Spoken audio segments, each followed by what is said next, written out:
Thank you so much, Stephen. Thank you for inviting me. It's really a pleasure to share some time with you. Normally at the OECD, we typically analyze the past of education. Most of our surveys reflect on what has happened. That's the microphone. What I want to do this afternoon is really look a little bit forward. How do we educate people for their future rather than just our past? And it looks so trivial because, but it's so difficult. No? We can't even predict what's going to happen tomorrow, the day after.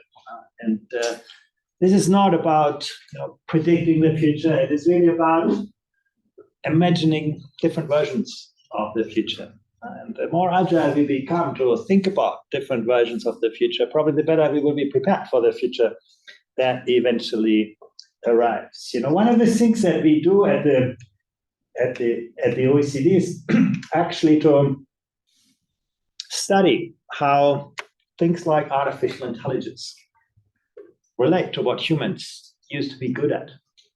And we didn't do that just since ChatGPT, since it became popular. These things became popular. We have done this actually since 2016, studying the artificial intelligence in relation to human skills. And one way in which you can do this, you can just give tests that we normally give to people to computers and ask yourself, how well do they perform on those kinds of tests? And we didn't use PISA for that for a specific reason. We used our survey of adult skills here for that. And when we did that in 2016, we could see that, artificial intelligence for most tasks, right, that are easy for humans at level 1. That's not so much a surprise. But what was interesting is that even, some of the tasks that are hardest for humans, level 4 and above, artificial intelligence could get, 1 out of 5 of those tasks, right? And these are really difficult questions, right? You have to distinguish, in this case, this is about literacy, you have to distinguish fact from opinion. You have to navigate ambiguity, you have to integrate different knowledge sources, things that we find really hard to do. And we found actually artificial intelligence even then was not so bad. Things like ChatGPT have not been that much of a surprise to the world of artificial intelligence. It surprised us because it was suddenly thrown into the public by OpenAI, but actually it's been a pretty linear evolution. And, scientists in 2016, when we started this project, were actually quite confident that, by 2021, 22, we would get to the level where we are today. In 21, when we did this again, you could see the capabilities of artificial intelligence have quite dramatically improved versus things that are difficult for humans. And by 26, we always ask experts on artificial intelligence how those capabilities evolve, because that's our main interest in the OECD. We want to help countries develop, curricula, planning. It's not so interesting what's happening today. You want to sort of anticipate the evolution of those capabilities. And that's basically what those people tell us, that, by 26, artificial intelligence is going to get 4 out of 5 of the tasks right that are hardest for humans. And that is well above the capabilities of adults against which we benchmark this. When you look at this data, I think it really shows us now that it's no longer enough to educate, second-class robots. People are very good at repeating what we told them. So you need to think much, much harder what makes us human. If we want to complement, not substitute, the artificial intelligence we created in our computers. I think this kind of chart really brings out that just doing more of the same education is not going to do the trick. Technology is going to get very, very quickly behind those kinds of capabilities. And it does raise the question, the what question. I want to actually put a lot of emphasis on this this afternoon, tonight, because, in education, much of our discussion is about the how. We talk about pedagogy, we talk about instruction. We don't actually think very much about the what question. What should we be learning? What should we be teaching? What is going to make us successful in tomorrow's life? And if you think about today's education, everything changed, when the smartphone came into play. Now that brought, democratized knowledge. Suddenly, everybody had the knowledge of the world at their fingertips. And changed the equation radically. In the past, you had a few people who had the monopoly over content, and now, content has become a commodity. And then a few years later, the virtual world and the real world sort of become meshed, and everybody got connected. Now, that is, what has created some really, really fundamental changes. But it's also, made a lot of things easier, but it made a lot of things harder. Truth and fact were much harder to distinguish, from fiction. And that is something that we still increasingly struggle with. I'm going to show you some data from the PISA assessment. You can actually see how the evolution of knowledge has been so much faster than our capacity to navigate, to digest. And I would actually say, when I show you in a moment that only half of 15-year-olds in OECD countries, now these are the most advanced economies, only half of 15-year-olds can reasonably, reliably distinguish fact from opinion. I'm not going to talk about very complex tasks, but simply, a Facebook post. Very basic pieces of information. People have a hard time, navigating this. And it's actually not so difficult. You can actually teach those capabilities very easily, not just to 15-year-olds, even to primary grade students. Question what you see, triangulate what you see, look at the sources. Now, you can teach people that, but we never do that. What we do typically in education is we make you believe that whatever you read in the textbook is correct.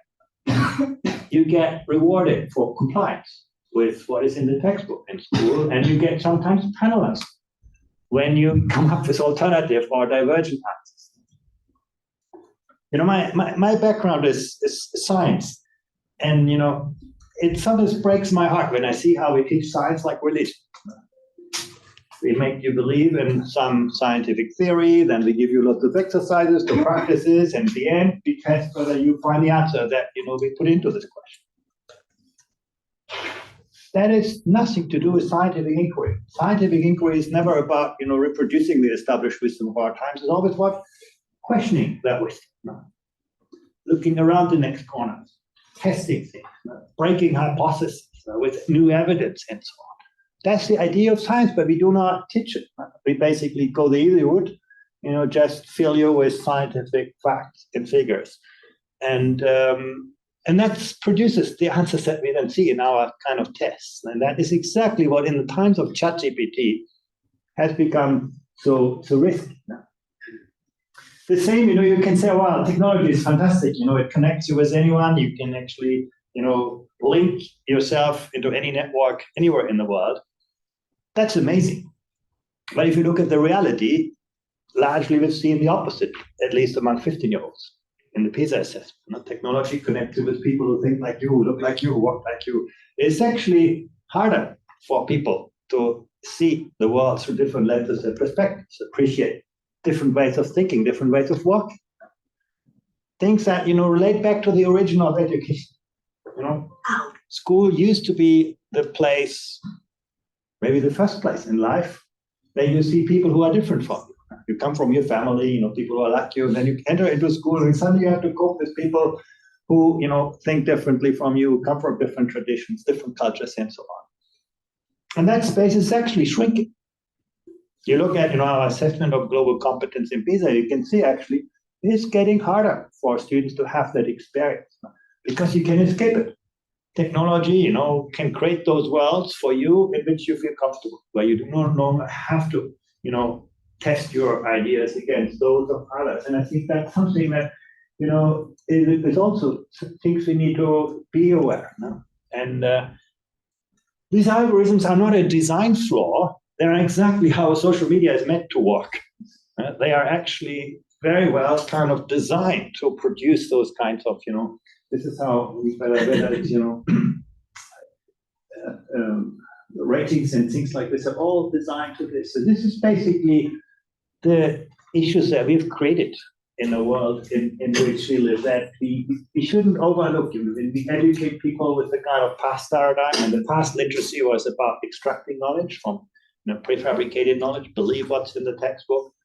Today, literacy is about constructing knowledge, questioning knowledge. And young people have a hard time with this, not because these things are difficult to teach, but because we just don't do that. And that's really what we see. You can see the evolution of technology. I'm not going to go through this, but this is the important part. And when we look at the digital literacy score on PISA, and this is really the capacity of students, to navigate information. It's not about handling your mobile phone or your tablet. Everybody has, of course, improved a lot on this. It's your capacity, those underlying digital skills. You can basically say, over 20 years, we have not moved the needle. There are very few countries where you can say differently. Some in the developing world, some in the advanced economies. Some countries, have made the grade, but actually, because we haven't changed the model. And that's something I think that is really important to keep in mind, that our education systems have tended to produce more of the same, but this anticipation of artificial intelligence or capabilities that do what we do well in PISA has just not happened. Maybe, ChatGPT has been a wake-up call, but I'm not even sure. I think maybe in a year's time, we've all forgotten about it and wait for the next thing and continue to do what we have always done. So I hope, it will be different, but I'm not sure. This is another way I wanted to look at this. We have, as school leaders in OECD countries, to what extent do you talk about the global issues that, confront the world today, climate change, gender equality, conflict, poverty, migration. And you can see the bars are all over 80%. School leaders all around the world tell you, yeah, we do already talk about climate change and all of those other things. But when you survey students, you get a sort of different picture. On the one hand, you can also see it. Looking after the global environment is important to me. You can see 8 out of 10 15-year-olds say, yeah, the climate agenda is urgent, is important to me personally. You can see also, I think of myself as a global citizen. But when you ask them, can you do something about it? Or do you think what you do is going to make a difference for people in other places? You can see how these bars rate. And that's, again, the crux that we have in education, that we have made people, consumers of prefabricated knowledge, but they do not feel that agency. They can actually mobilize their cognitive, social, emotional resources. And that really, I think, in the world in which we live today is the key. Education is no longer about teaching you something, but giving you that compass and the navigation tools to find your own way in a world, that is difficult, that is complex, that is ambiguous. We talk about sustainability, keeping the world in balance, but equally important is resilience, being able to live in a world that is structurally imbalanced. And, I could break that down by country. You can see in some countries, we're doing better, but in many countries, actually, these bars would get even shorter. This disconnect between the passive knowledge and student agency is much more visible in some countries than in others. And this is not the end of the story. What is very clear is, that once again, the kind of things that are easy to teach, easy to test, are disappearing. Routine tasks are disappearing from labor markets. Technology-intensive tasks are on the rise, and you put the two things together. That is the future of work. It's actually not that difficult to understand. People argue about the speed of these things, these developments. And, some people say, well, technology is going to destroy more jobs than it creates. Other people say, no, it's going to create more jobs than it destroys. That's all about that speed argument. I'm not going to go into this, but the direction of travel is pretty easy to predict. And we are moving to a world in which non-routine tasks and technology-intensive tasks are rising in importance. So that's, I think, pretty well established. You just have to, understand what technology is doing. In the 1780s, robots took over the factories. Manual work got, digitized, and now the same thing happens with cognitive work. But when you ask 15-year-olds, again, PISA, what do you want to do in your life? What kind of job would you like to have when you are 30? What you can see here is that 30, 40, sometimes over 50%, and primarily students from disadvantaged backgrounds, aspire to the kind of jobs that are at the highest risk of automation. image that schools give them is an image of our past, not of their future. And we're not very good in getting that message across of what this future will look like, because again, much of what we do in school is actually about the kind of work that we did in the past. And for disadvantaged, the bars are even longer, and the kind of myopic perspectives that many people from disadvantaged backgrounds have on the future is more pronounced. Now, you can see that actually very clearly across countries, but in some countries more so than in others. So once again, that really is an illustration that how disconnected, the perspectives that we get in school is often from the perspectives that we need in the world. And this is a picture, really, is perhaps the most depressing chart I showed you today. People think I put it the wrong way up. Now, basically, this is the report on creativity between 15-year-olds and 10-year-olds. We only have data for a few jurisdictions. It tells you also something. When we do PISA tests, mathematics, science, reading, every country on the globe wants to do this, or most countries. When we looked at creativity, most countries said, wow, creativity isn't really part of our curriculum. No, why should we look at it? We're starting to collect this data now. We have only a few countries so far. But what is interesting is that in every jurisdiction, 15-year-olds reported lower levels of creativity than 10-year-olds. If I would tell you, your 15-year-olds do worse in mathematics than your 10-year-olds, you would say, well, it can't be. There must be something terribly wrong with schooling. We can't lose something. But maybe we can. Maybe, school can actually diminish some of the capabilities. And I'm saying this because, creativity is not something that is, foreign to humans. Now, we're all born with an abundance of creativity. If you have a 3-year-old son or daughter, they're going to question everything you tell them. They're going to experiment with anything you put into their hands. They're always willing to learn. They're always willing to, unlearn, relearn when the context changes. But then we put them into school. We try to make them compliant with our way of thinking. And maybe we lose some of that, energy and resource of the 21st century. I had a personal experience. My children went to school in France, and one day my daughter came back and asked me, Papa, I got, only 50% of the points in my mathematics homework. We had to write a definition in mathematics. And, I studied mathematics, so I looked at it and said, I can't see anything wrong. Go ask your teacher what you've done wrong. And the next day she come back and says, now I understood it. The teacher said what I'd written was correct, but I didn't repeat the definition in the correct word order. So a child that just memorizes material gets 100 points. A child that, gets it, understands it, produces something, in a different way, gets only 50% points. Maybe that is an illustration of this. Now, developmental psychologists have other kind of theories, when we get older, we get a more realistic appreciation of ourselves, we get more self-critical, and so maybe also that, reduces creativity. But, I wouldn't discount that schooling has something to do with this, because otherwise it would be hard to explain why those effects vary so much across jurisdictions. They all go in the same direction, but, you have here Suzhou in China or Daegu in Korea, where you can see those effects, or much bigger than, for example, in Helsinki or Houston. But I think the direction of travel is the same, and I think we really need to work on this. And this is also something that I wanted to share with you. On the horizontal axis, we measured the growth mindset of students.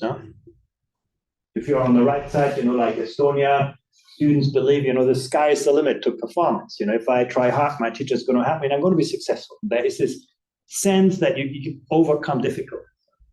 On the left side, you have countries like, Indonesia, where students believe, it's all about the intelligence I was born with. If I wasn't born smart enough, I'm not going to be successful. So why should I study hard? On the vertical axis, you see the, score on the PISA test, and you can see actually the two are pretty well correlated. Not exactly, you have some exceptions, Hong Kong and Poland. Actually, you can see they do quite well academically, but students don't report much of a growth mindset. But in most countries, actually, They two go together. And I'm highlighting this here because it comes to another very important point. We often treat, mindset, social emotional dimensions, and cognitive development as opposing ends on a spectrum. You do a little bit more on that side, then you lose something here, or you do something more on that side, you lose something on there first. And actually, what you can see here, the two are more like two sides of the same coin. And what we can also see, students with a growth mindset, they're more motivated to master difficult tasks. They had a greater sense of self-efficacy. They were less afraid of failure. And again, think about it. You want your children to be creative? Well, you have to give them space to experiment. They experiment, they take risks. You take risks, you make mistakes. If our education systems do not help students to learn from these mistakes, maybe they're not going to be so creative. So the point I want to really make is that mindset, academic outcomes, many outcomes interrelate very, very closely, and we treat them as different in education. That's part of the problem. So that was actually just the way in. I want to actually now, before I talk about how we educate for the digital world, which really is the main message, I want to go briefly through, what the digital world is doing in education. And it's doing amazing things. In a way, you can say during the pandemic, schools woke up to the digital world. In some countries, that was, quite well established. In many countries, actually, it was a totally new world. And you could see actually, personalization is becoming, for the first time in the history of education, it might be possible to give the elite education that was reserved for very few to everybody. Maybe, at least, in some areas. While you study mathematics on a computer, the computer can figure out how you learn and then make your learning experience so much more granular, so much more adaptive, so much more interactive. Learning is sometimes becoming fun. You look at game-based learning environments. You can see actually how virtual reality, creates new learning experiences. In the past, it was very expensive to let you do an experiment in school, a scientific experiment. Only very few schools could afford it. Today, and that's why we actually talk about the results of experiments in school rather than letting students do those experiments, which is not very, productive, because in science, you learn through kind of doing things. Well, now with virtual reality, you can create those experiments. You can actually create those kinds of virtual reality experiences that let students actually do things that would be dangerous to do, difficult to do, medical operations, some really amazing fields. And I must actually say, over the last years, vocational education, something that we often treat as the last resort, never as a first choice, actually has been more creative in creating some of those immersive, interesting, engaging digital environments. Augmented reality, now you can beam the virtual world into the real world, give students real-time information about all of this, so just amazing experiences. That's probably the most controversial piece of all of this. To what extent do we want to see robots in classrooms? But there have been some very, very interesting studies on that. Now you can see, for example, well, as you probably know, the only way you'll never learn a foreign language is by having someone talking to you about grammar and vocabulary. Languages we learn through interaction. And that's actually much easier to do through a kind of robotic environment than in the classroom with 20 students. And so that's a really interesting example. Here's a case from Japan where you use robots as peer learners. They figured out that children sometimes learn better by explaining something to somebody else and having somebody else talking to them. And again, you can do that in a virtual environment. It's very hard to do this in real time. But I want to highlight one thing that is naturally very close to my heart. That's the field of assessment, examination. I would say, maybe the most consequential mistake that we made in the history of education was to divorce learning from assessment. If you go back far enough in history, we didn't have that problem. We all learned through apprenticeship. You learn by doing, and when you made a mistake, somebody would tell you. You had that immediate feedback, you had that immediate learning experience, you learn from and with people. And then, when we industrialized education, we separated the two. We made you, pile up years and years and years and years of learning. And then one day we call you back and say, well, tell me everything that you know in a very constrained, contrived, artificial setting. And we call that an exam. And that actually had a trickle-down effect up to the early years of education.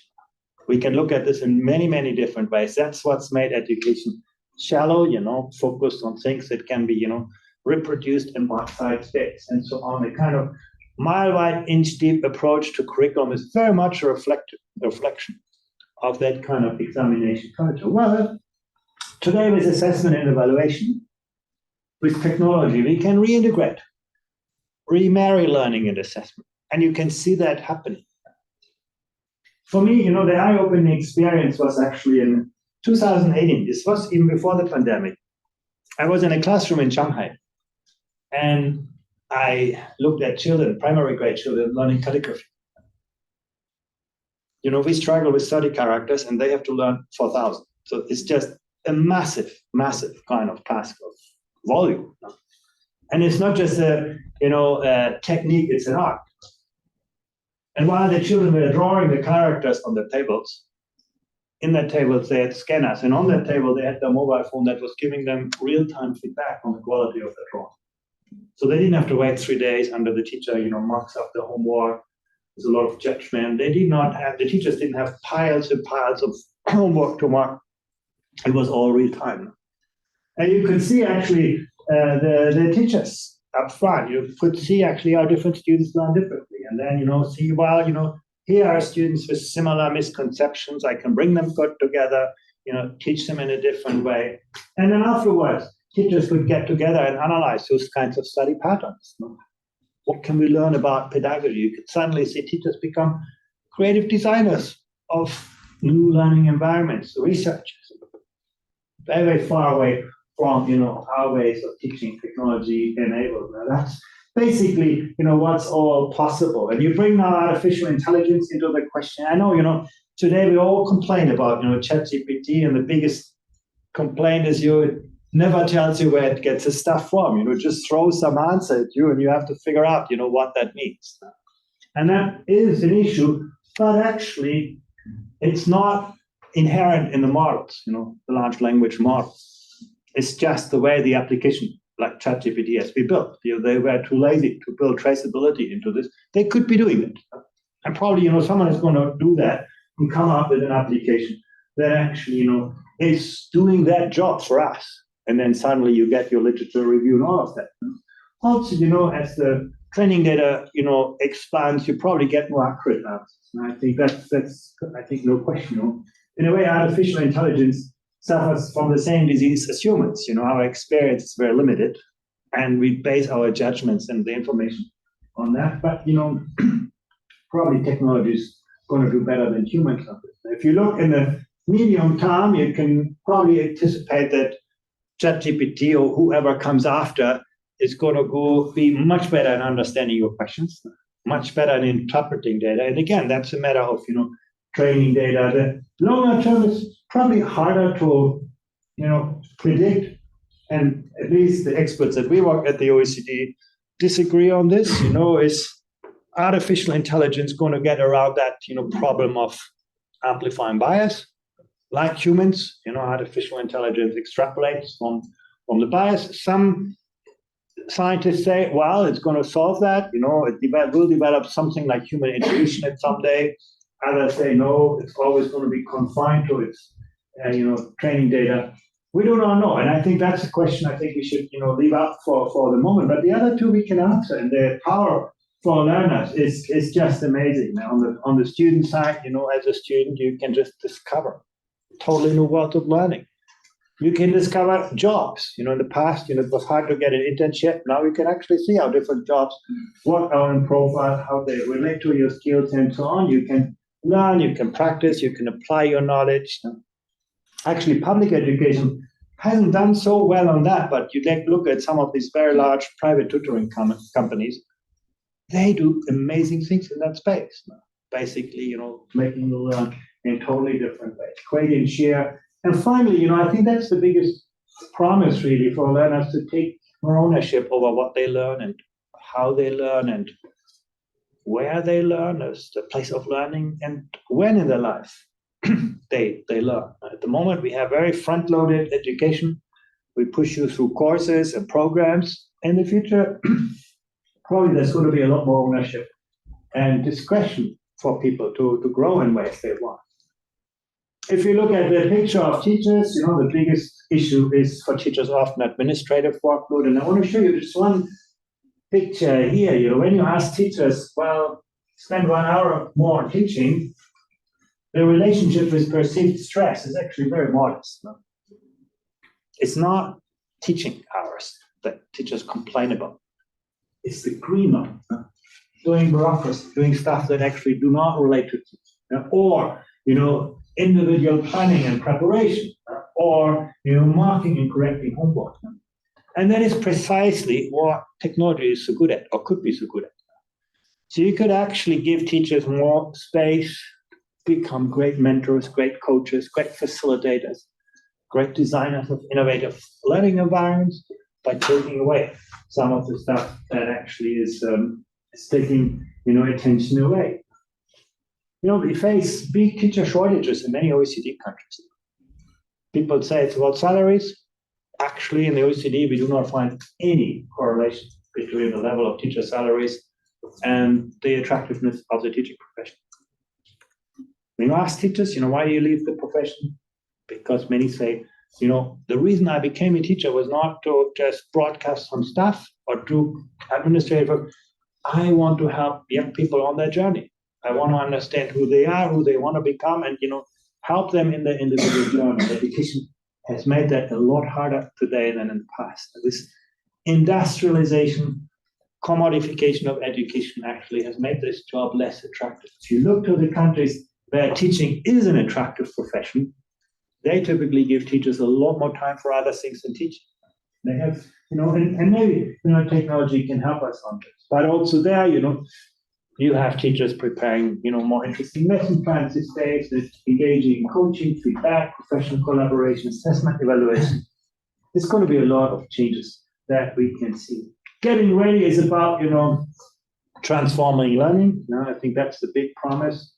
And then, the challenges are mostly around ethics and equity. And on the equity, it's not so clear how this is going to play out. Because some people believe, technology is the big promise to equity, and other people say it's going to just amplify and accelerate inequality. And I'm not sure, where this comes out. But when you look at the opportunities, the issue is obviously, personalization, making learning more individual, more granular, more adaptive, and tech enablement is the tools. If you do not do anything on either side, well, you get the traditional classroom setting. I'm not going to talk about that.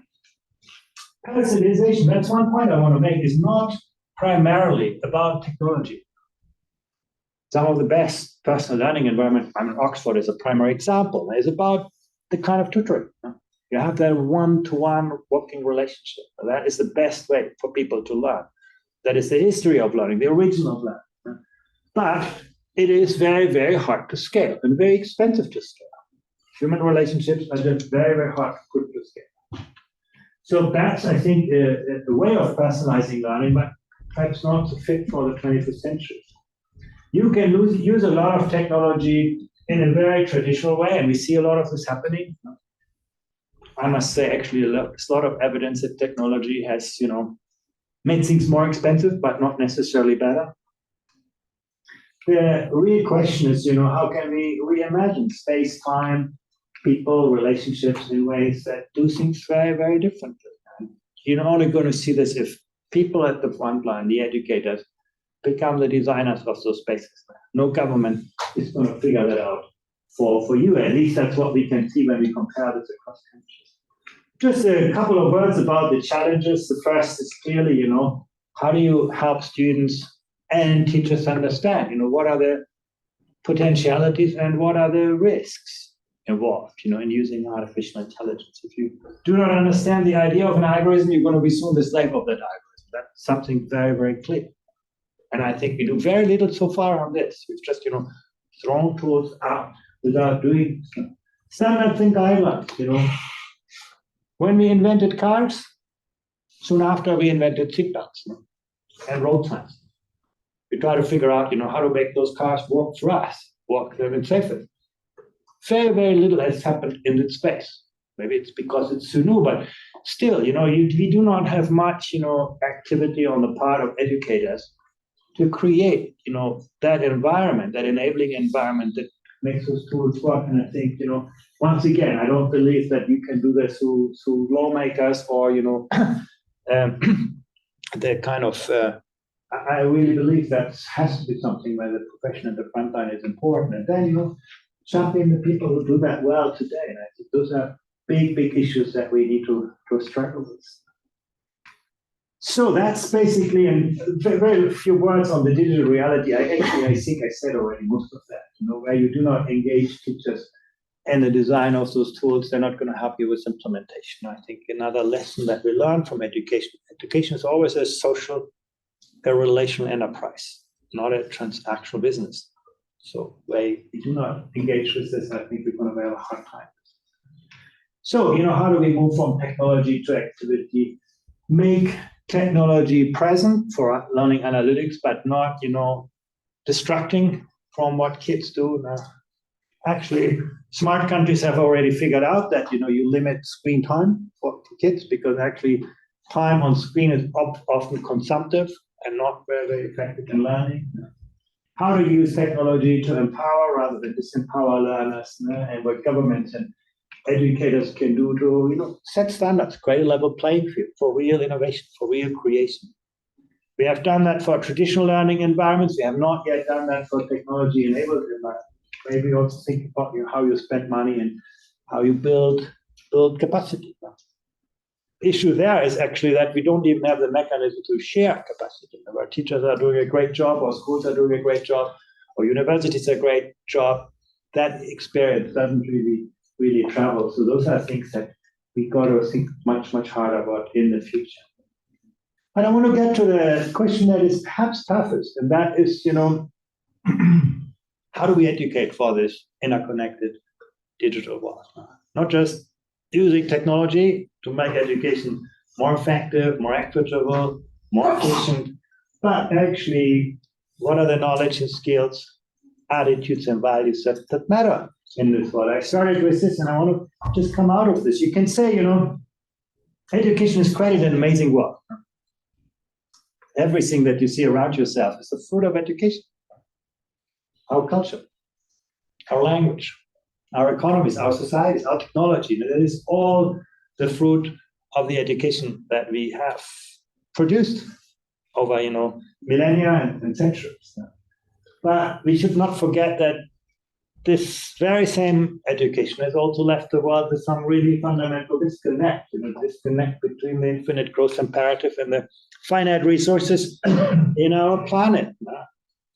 Education hasn't prevented that from happening. Between the financial economy and the real economy, between the wealthy and the poor, between what we call our GDP and the well-being of people, between what is technologically possible and the social needs of people, the way we run ourselves and, the voicelessness of many.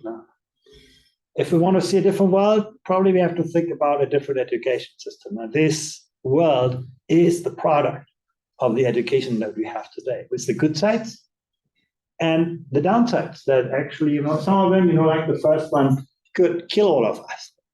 That's also something that we have to keep in mind. Now, bring you back to education. When we ask students, looking after the global environment is important to me, you can see 8 out of 10 saying, yes, this is the case. I think of myself as a global citizen. I showed you that at the beginning. But once again, when you ask kids, can you do something about it? And do you believe what you do matters for people in other places? You can see how those bars get shorter. And in some countries, even more so. This is really, I think, the area that education has to address.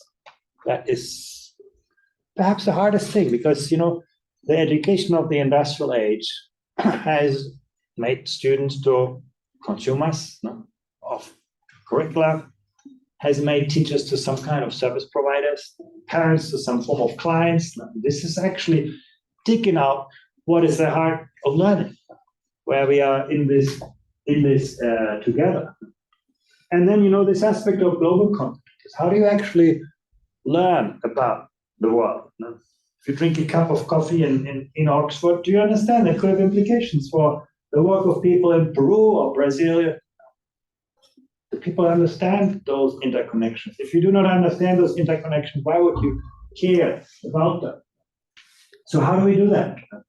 And you can see actually, in theory, a lot of this is happening. When you ask the school leaders, most of them tell you, yeah, in our school, students learn about different cultural perspectives on historical and social events. We have social studies, we have history, we talk about all of these things. In our school, students learn about the cultures, beliefs, norms, values, customs of diverse cultural groups, and so on, that live in our country. These things happen. Unfortunately, when we looked at the PISA data, we couldn't see any relationship with student agency, any relationship with students' interest in their work, any relationships with their, willingness to take different perspectives and appreciate different ways of thinking. What we say had no relationship. What did have a relationship was, things that were practical, where students experienced things, where they had an exchange with another school in another country, or where they participated in festivities from other cultures. There you could actually see that those things had an effect. And those are, as you can see, the bars get much shorter. So in education, again, the theory is there, doesn't relate to students, attitudes. The practice that does predict is actually very, very limited. But there are differences across countries. You can see actually here, if you go to Singapore and Slovenia, school exchanges are very popular. Schools do a lot. That was actually one of the things that's very impressive. A decade ago, recognizing these issues, Singapore introduced a government-sponsored overseas experience for every middle school student. That is expensive. And the Singaporean government doesn't invest a lot in education. They're actually, very thoughtful about how to invest. They spent much less than the UK pursued. But they thought, this is one of the best investments that we can make. And they actually brought people there. No surprise, they performed very well on the PISA assessment of global competence. Or, celebration of cultural festivals. That's actually not really hard to do. You can, bring students out of the school, bring them to different, religious places and so on. And you can see Singapore, Panama, Brazil are countries where you can see a lot of this. But you can see, even European countries, Italy, last one on the list, Switzerland, Saudi Arabia. Those things are not ones where money stops you. It's, maybe time, maybe effort, maybe just simply the idea to exploit the diversity of viewpoints, ideas, beliefs in our societies for the purposes of education. Why do I say that? Because once again, where students did more of those activities, not being taught more lessons by the teachers, but did more of those activities, they had greater interest in learning about other cultures. They were more aware of global issues. They had greater agency about global issues. Again, this is this question. Can you do something about it? They had greater levels of self-efficacy, more cognitive ability, more perspective taking. Almost anything that we measure was more pronounced among students who were actively involved in those kinds of activities. And again, bringing this back to the previous theme, this is the antidote to the force of technology to bring you together with people who think like you, who look like you, walk like you. This is actually this bridging social capital, one of the most principal roles of school, connecting you. It is not, human nature. We have to be honest. We are born with a lot of, bonding social capital. We like our families and people who are similar to us. It is really hard work to live with people who are different from us. But that is precisely where education can make such a difference. And probably no other people do, and certainly technology doesn't. And you can see actually the things that we are talking about are not so difficult to do. School exchanges, I think that's expensive. But most of the other activities that we looked at, actually, most schools could be doing, but we don't. And you can actually ask yourself also, to what extent do teachers themselves believe this? That's an interesting question that we ask in our Thales survey. To what extent do teachers have multicultural beliefs? And if you see a few, Singapore comes always out on top because they made this their agenda. Ireland, Ukraine, but you have other countries, Vietnam, Hong Kong, high-performing education systems. In mathematics and science, those systems always come out on top, but that is not on their agenda. Saudi Arabia, Azerbaijan, and so on, Korea, Jordan, and so on. So you can actually see that, whether teachers believe in that, is obviously, precondition for them doing something about it. And you can see there are big differences across countries on that. That brings me to perhaps a last real point, and that is again, digital citizenship. Not about technology use, but can you navigate the world? Can you distinguish fact from opinion? Do you have that impulse to validate information? And you can see actually in a few countries here on the left side, Singapore, Korea, parts of China, you can see, it's a good majority of students who are capable of doing this. And if I would show you the tasks, you would say, how could anybody get those things wrong? But, we do not, we have often a very limited view, we in a university, we think about people that have this kind of education, but the reality is very different. And in most countries, actually, we talk about, 20, 30% of young people who are equipped for the digital world in which they live today. Technology has evolved dramatically. Human capabilities to deal with this have more or less been stagnant, not because it's hard to teach, but because we haven't changed the model.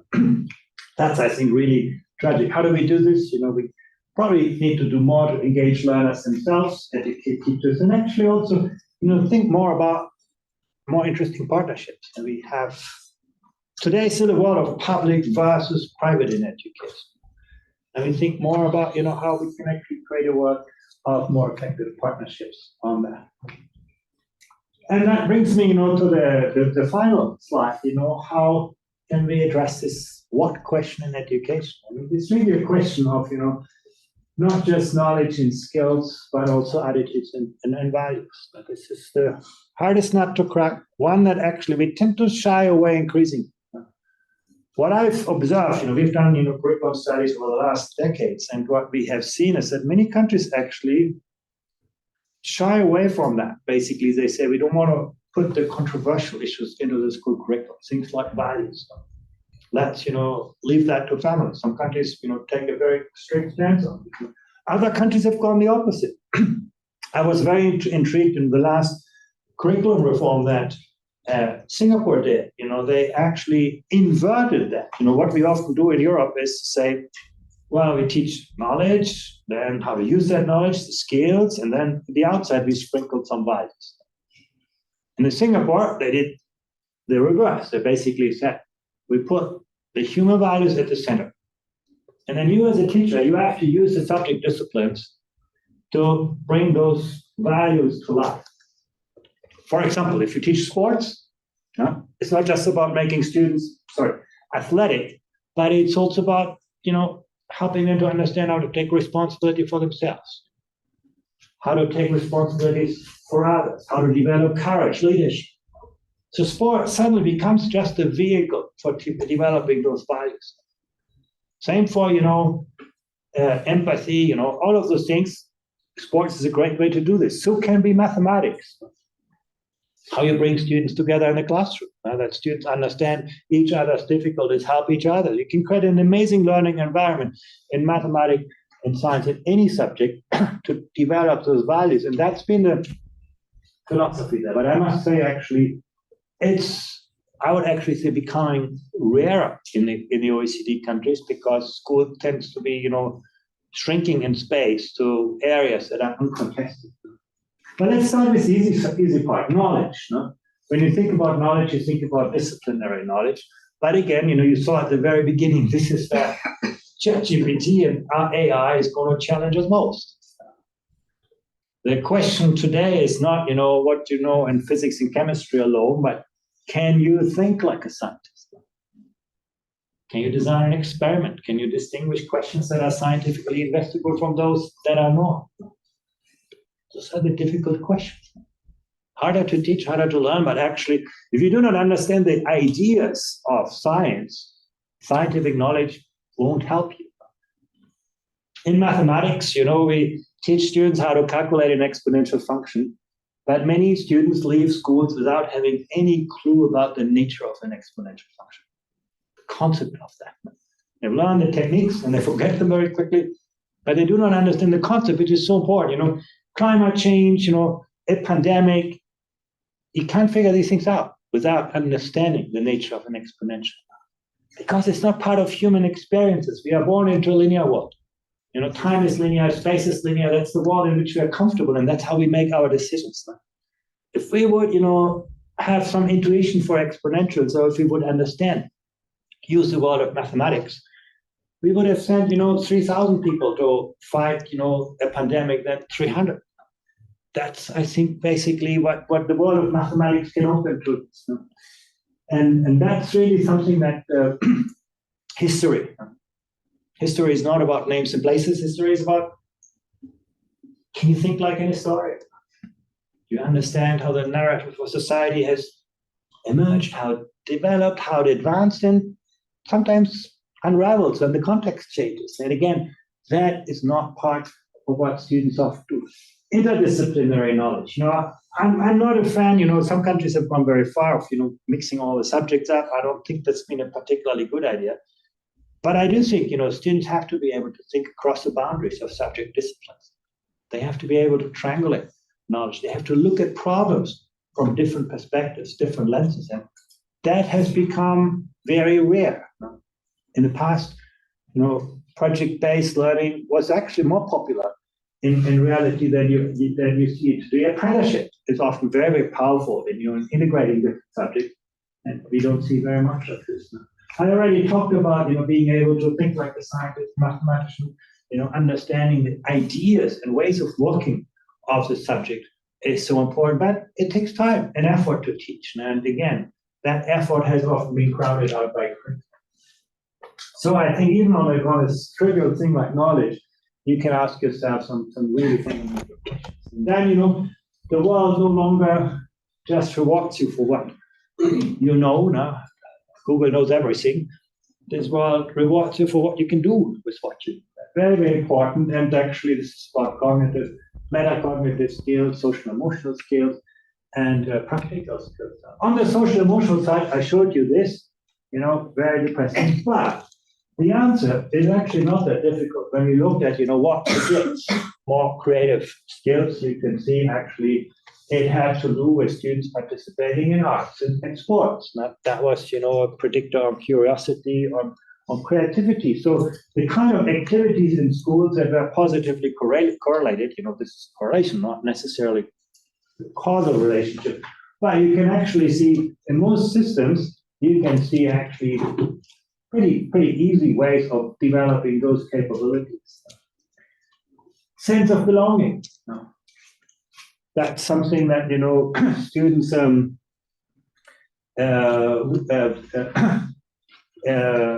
you want to do a good school to do, and we could actually see where, students feel that sense of belonging. They felt a greater sense of responsibility. They were more persistent. They had a greater degree of self-control. They were more stress resistant, more optimistic, better control of emotions. And by the way, these are our best predictor for student resilience and well-being.